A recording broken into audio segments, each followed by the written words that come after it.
Thank you very much for remaining with us on Inside. This is a media review segment. Of course, in the course of the program, in earlier segments, we got to understand what the Executive Order number 6 signed by the President is all about.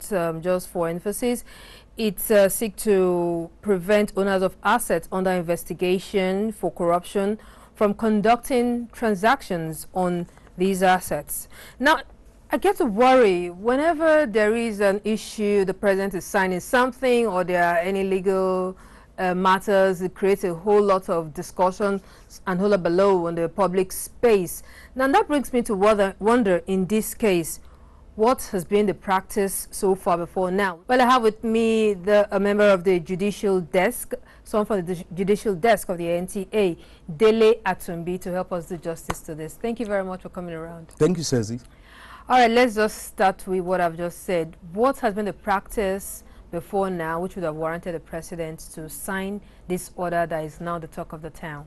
Well, if you take a look at the campaign promises of President Muhammadu Buhari, in 2015, he told Nigerians that if peradventure he was elected as president, that he will give intervention to 3 areas: security, economy, and corruption. And if you take a look at what he had been able to do since he came into office, he has been able to do many things with the security architecture of this country. The economy is being addressed, and anti-corruption stance of the administration is something that is a welcome development. If you take a look at it from the point of view of the fact that in 2 years, the FCC alone had been able to recover over 500 billion naira. And convictions from EFCC alone is 605 convictions from the EFCC. So with that, the anti-corruption stance of the administration has been attracting accolades from people and in and outside Nigeria. From that, the administration has been trying its best. The second phase, which is Order 6, Executive Order 6, is just to rekit and to retool the anti-corruption agencies.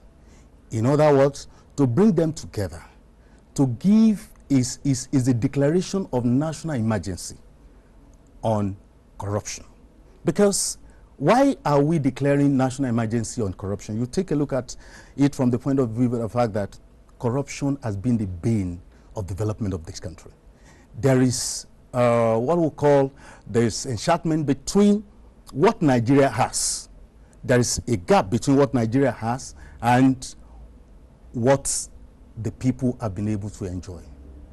Nigeria as an oil-rich country, you cannot say that these are the things with our infrastructural deficit, with people not having access to Medicare, which has led to medical tourism. You realize there is the need to fight corruption in this country. Okay, the need to fight corruption prompted this signing of the executive order, which I must say, and I won't assume you agree with me, is been causing ripple effects, discussions in different quarters.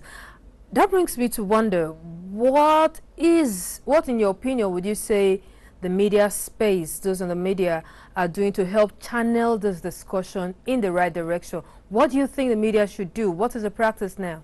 Well, if you take a look at the media ordinarily should inform, educate, and entertain. Okay. And if you take a look at it from that point of view, there is the need to educate Nigerians on what Order 6 is all about. Executive Order 6 is what it's all about. And to inform them. For now, so far, do you think they're doing enough? Well, if you take a look at the social and traditional media, the Nigerian media had been doing a lot for this country. But this Executive Order 6 is a new executive order, which I believe by now, it was just, there was proclamation on Thursday last week, a few days ago. And if you take a look at it from that point of view, you can't blame the press for now. However, the press should do more in educating the people on what this stands for, because this Executive Order 6 is in the best interest of Nigerians. It is in the best interest of the people.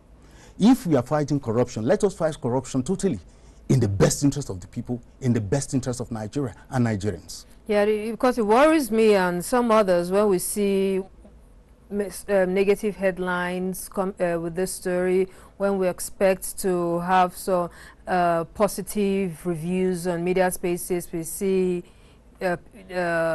people, politicians maybe, fighting back through the media. We should not politicize the issue of corruption war or anti-graft war. The media should try as much as possible to perform its role rather than listening to what, let's see it as it is. Like, that is what we call in law, the law as it is, like, rather than the law as it ought to be. It is the law as it is. Let's present to the people the law as it is. How do we present it? What is Executive Order 6 all about? It is about retooling and rejigging the anti-corruption agencies to put them in the right perspective, that it is a matter of being accountable to the people. This Executive Order 6, Nigerians, you know that it's a matter of being accountable. President Muhammadu Buhari wants to be accountable to Nigerians, that if there is any asset in our custody, it should be known to the people. And the Attorney General, the Office of the Attorney General of the Federation, will be in charge. Any asset, you take a look at it in the past, the assets that were seized may not be known to the Office of Attorney General. Oh, yeah. The federal government is now saying, let us have one office that would coordinate all these issues, that every seized assets must be known to the Office of the Attorney General. Good, you said the media need to help channel this discourse in the direction of helping to fight corruption. But we have a problem, the social media, not regulated. How do we manage that? Well, Nigerians should equally understand that the social media is not regulated. So whatever information that is coming from the social media, Nigerians must be wary and must be careful. If you take a look at few days ago, what happened in one of the states of the Federation was as a result of the hype from the social media. We should be careful when it comes to the issue of social media and the traditional media. Yes. We should up our games in the best interest of the people of this country to really inform the people. When the people get accurate information, they know what to do with accurate information that they get. And we should not just leave the social media alone at the expense of the unity and progress of this country. The traditional media must do more than what we are doing in the best interest of this country. Implementation of Executive Order number 6, when does it begin?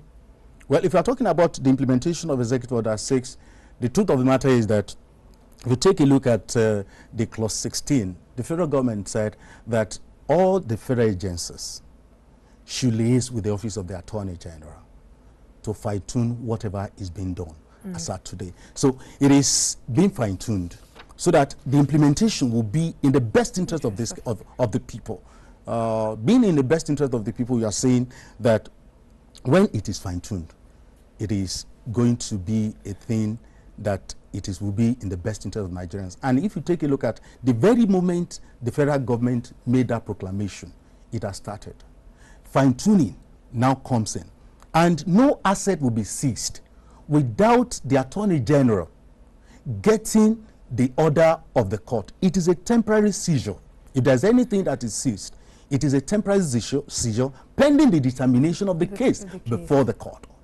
So that is what Nigerians should know. It is not just a seizure for all, it is a temporary seizure, so that whosoever owns a property that is a proceed of corruption will not be able to use the proceeds to fight back because as of today, corruption is fighting back this country, and it is important that we as a people, we as a country, that Nigerians should equally come together to ensure that the Executive Order 6 works.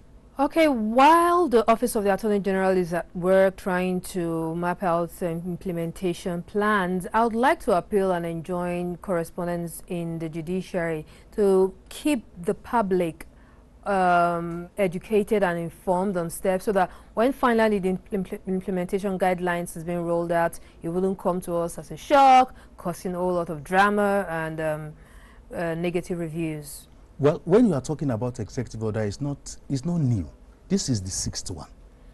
And for us in the judiciary, definitely we'll do that effectively to educate the people and to inform them.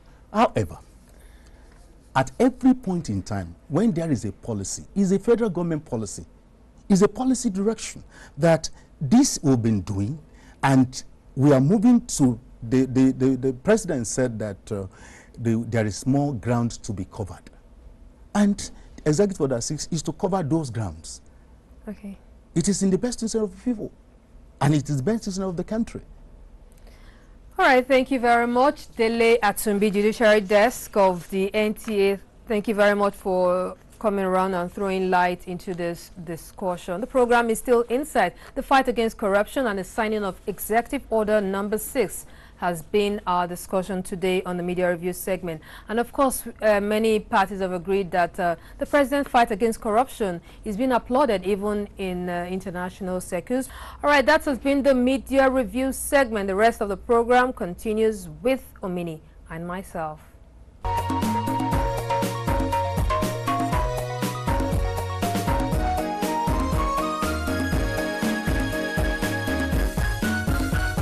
Wow, it's time to go. Yeah, it's been quite an educative hour on this program. I believe we all understand so much about the Executive Order number 6 and the part you have to play. So, Faruki, thank you very much. The Executive Order 6 is on the threshold. It's a paradigm shift. All of us put together have to work together to ensure that this fight against corruption is total, and it has to be consistent with tenacity. That's that on Inside today. On behalf of all of us who put this together, it was nice having your time with us. Bye-bye.